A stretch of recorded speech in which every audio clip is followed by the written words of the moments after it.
Hi friends, welcome to my channel. ఈరోజు 12వ అధ్యాయము భక్తి యోగం గురించి తెలుసుకుందాము. శ్రీకృష్ణుడు తన విశ్వరూపాన్ని చూపించాడు అర్జునుడికి. సో అక్కడి నుంచి మళ్ళీ ఏం జరిగింది అనేది తెలుసుకుందాము. అర్జునుడు ఇట్లా శ్రీకృష్ణుడిని అడుగుతున్నాడు అనమాట. నీ యొక్క సాకార రూపం పట్ల స్థిరంగా భక్తితో ఉండేవారు మరియు నిరాకార బ్రహ్మను ఉపాసించేవారు వీరిలో యోగములలో ఎవరు ఎక్కువ శ్రేష్ఠులు అని అడుగుతూ ఉన్నాడనమాట. అప్పుడు భగవంతుడు ఇలా నా పైన తమ మనసును లగ్నం చేసి మరియు సతతమైన నా పట్ల దృఢ విశ్వాసంతో భక్తిలో నిమగ్నమైన వారు అత్యుత్తమైన యోగులని నేను పరిగణిస్తాను.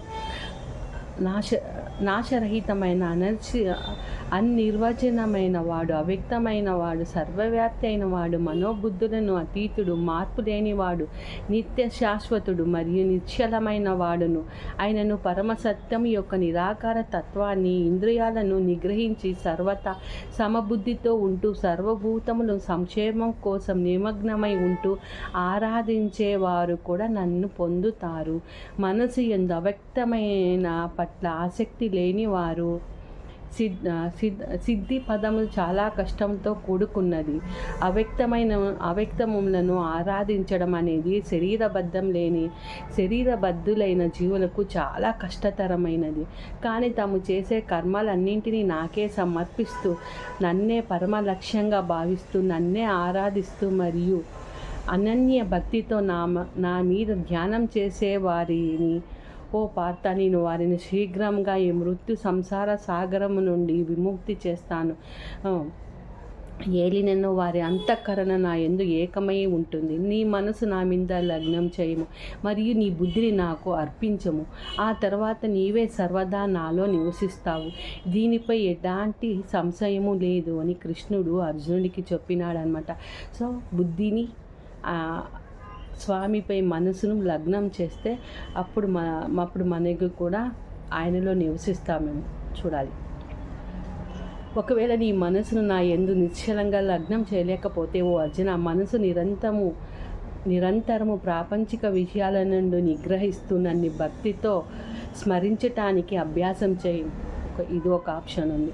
నన్ను భక్తితో స్మరించే అభ్యాసం చేయలేకపోతే నా కోసమే పనులు చేయుటకు ప్రయత్నం చేయము.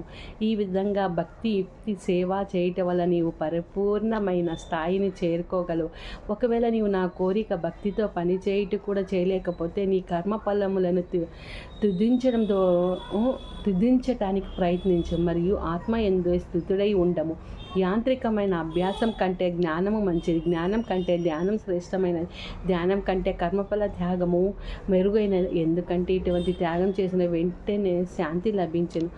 ఏ భక్తి అయితే నా సమస్త ప్రాణుల పట్ల ఏ భక్తులైతే తమ సమస్త ప్రాణుల పట్ల ద్వేషభావన లేకుండా మైత్రితో స్నేహపూరితంగా మరియు కారుణ్యంతో ఉంటారో వారు నాకు చాలా ప్రియమైన వారు. వారి ఆస్తి ధనములపైన ఆసక్తి రహితంగా ఉంటారు మరియు అహంకారం లేకుండా సుఖ దుఃఖాలను రెండింటిని యందు ఒకే విధంగా ఉంటారు మరియు సర్వదా క్షమించే మనసుతో ఉంటారు. వారు ఎల్లప్పుడూ తృప్తితో భక్తితోనే నాతోనే ఏకమే ఆత్మనిగ్రహంతో దృఢ సంకల్పంతో మరియు మనోబుద్ధులను నాకే అర్పించి ఉంటారు. లోకాలను ఎవరిని బాధ శోభ పెట్టినవాడు మరియు ఎవరి చేత ఉద్రోగమునకు గురి లేనివాడు సుఖాలలోన బాధల్లోన ఒకేలాగా ఉంటూ మరియు భయము ఆందోళన రహితంగా ఉండేంటి వారు నా భక్తులు నాకు ద్వారా చాలా ప్రియమైన వారిగా ఉంటారంట.